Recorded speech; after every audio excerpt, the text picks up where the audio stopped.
The big day is finally here and it's time to crack open that box and set up your shiny new Xbox Series X or S console. And just to make sure things go as smoothly and stress-free as possible, here's a quick guide to getting ready to go from out of the box to the best settings available. Now Charley, tell us that all-important first step. Thankfully, Sam, we're a long way away from the days when setting up a new bit of electronic equipment meant wrestling a confusing web of tangled cables and trying to decipher an unreadable instruction manual with the inevitable argument at the end. Now, with the Xbox Series X and S, things truly couldn't be simpler.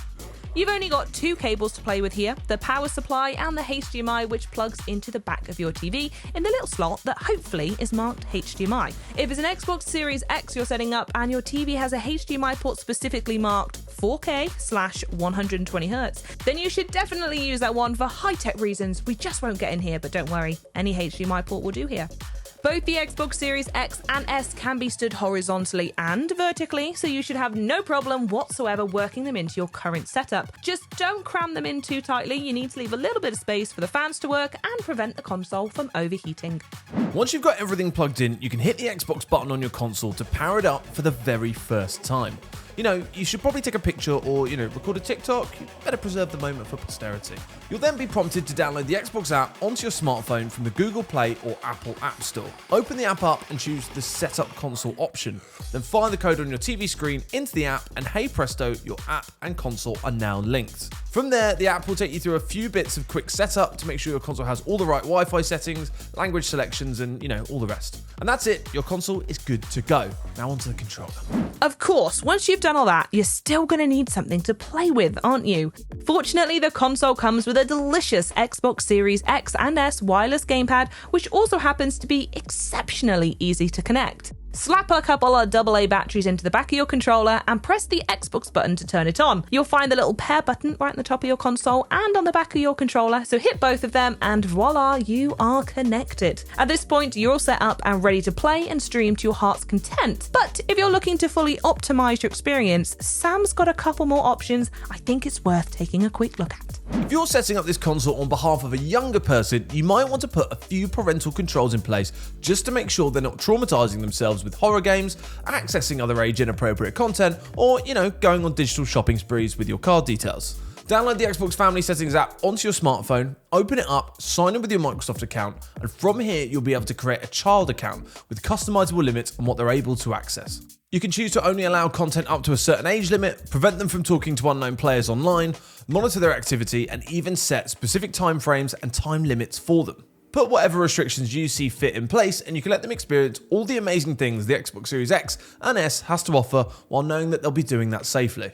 In the social media era, taking a video or a screenshot is the only way to prove that something really happened. I mean, if Schrodinger's cat was just more active on socials, we could all stop talking and worrying about it, can't we? Thankfully, the Xbox Series X and S gamepad comes with a built-in capture button that makes it super duper easy to nab a clip while you're playing.